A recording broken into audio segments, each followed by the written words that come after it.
Hey everybody, how's it going? So I finally just finished reading the third volume of the Mushoku Tensei light novel. It's been about a month since I talked about the second volume. I think it's been a month. I said it was going to take a while because it was the biggest volume that I had so far, and it did take a little bit. But now I'm finally done with it. So let's just get right into what my thoughts are on this third volume. So for anime-only watchers, this volume covers from Eris and Rudy meeting Ruijerd all the way to Ruijerd shaving his head. So with this volume, I'm now where the first half of the first season of Mushoku Tensei ended, and I gotta say, it was a pretty good volume.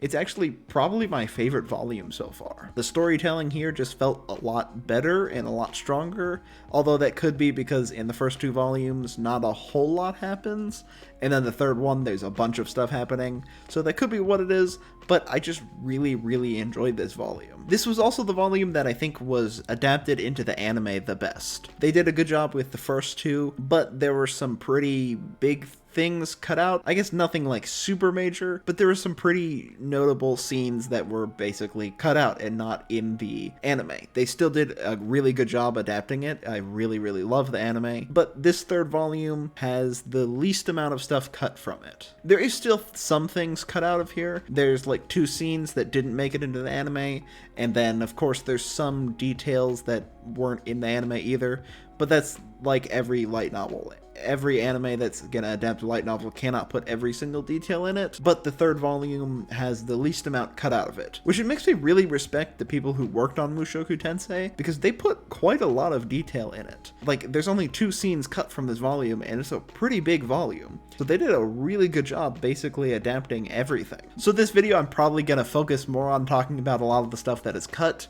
because I already did a whole video talking about the first season of the anime, or the first half of the first season of the anime. Even though I didn't go too much into Ruijerd, I'm probably going to mainly focus on the new stuff here. So keep in mind, it's been almost a year since I watched the first half of season 1, but based on what I remember in the anime, they went into more detail about Ruijerd's backstory in the light novel. And that whole scene where Ruijerd is explaining his backstory, I felt was much more emotional in the light novel, in my opinion. I just remember feeling like really emotional while reading about it, mainly because I think it just went into a little bit more detail. Also, one kind of interesting fact was that all of the, I'm probably mispronouncing it, but the Superd, all the Superds, the spear that they have, so Ruijerd's spear, it starts off as their tail. So when they're younger, they have a tail, and then when they get old enough, their tail ends up stiffening up,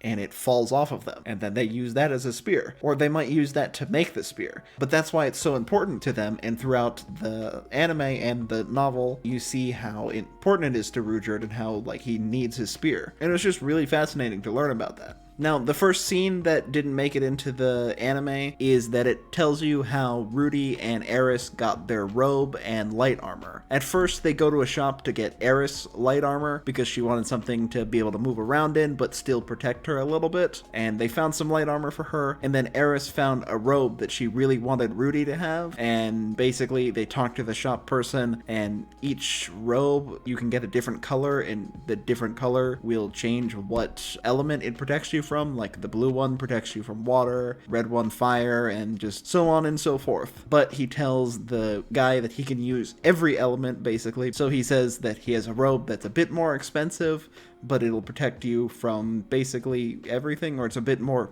stronger. And he pulls out this gray robe, which is the one that he wears in the anime. And one of the reasons that Rudy picks the robe is because the robe is made from some gray magical rat.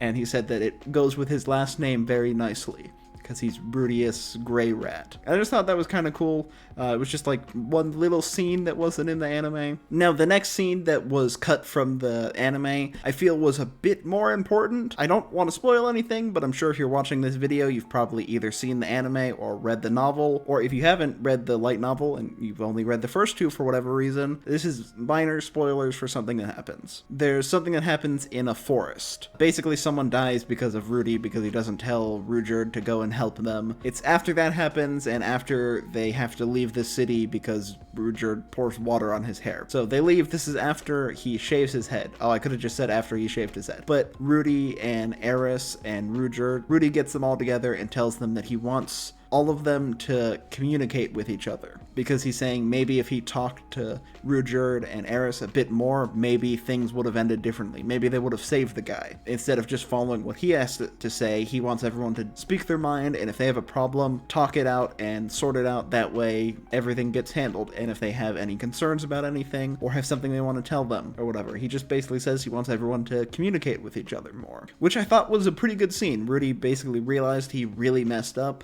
and he's trying to fix it, basically. Also, one part that I thought was kind of funny is they show Eris try to talk to Rudy more. It says that they get to a town, and Eris says, like, yes, I have something to say to everybody. And she says, she's like, I saw Rudy, like, sniffing my underwear while he was doing the laundry, and I would like him to please stop. So he basically has to teach Eris how to do her laundry because she didn't want Rudy to do the laundry because he was just smelling her clothes or whatever.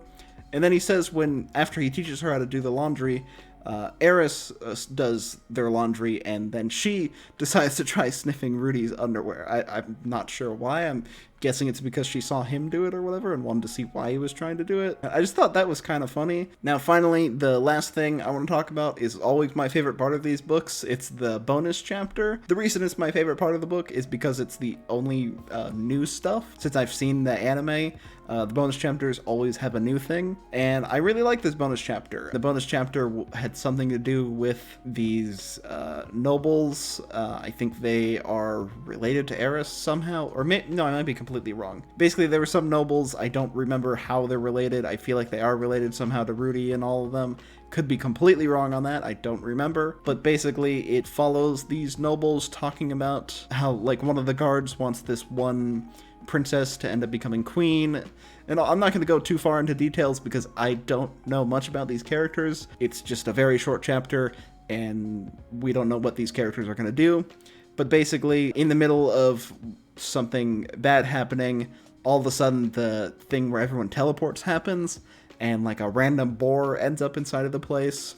And then they're saying this young girl with white hair came through the building and saved them from this wild boar type creature and like just completely blew it in half. And one thing that I noticed about the bonus chapters is they always show where a certain character ends up. And I think based on what happens at the very, very end of the anime, the most recent thing, I think that it's one of the characters that we knew and they got transported. Just in case, I'm not going to say their name because I could be completely wrong on this too. But I just enjoyed reading some new stuff, and I'm definitely looking forward to reading some more. I only have 3 more volumes until I'm at the part after the anime. So volume 7 is where it'll finally have new stuff, which I'm really looking forward to that. So overall, my thoughts on this volume is I really liked it. There were some things that weren't in the anime, but so far it's the best volume that's been adapted into the anime, and it was just really, really good. So I hope you all enjoyed the video, and I hope you've been enjoying these light novel reviews.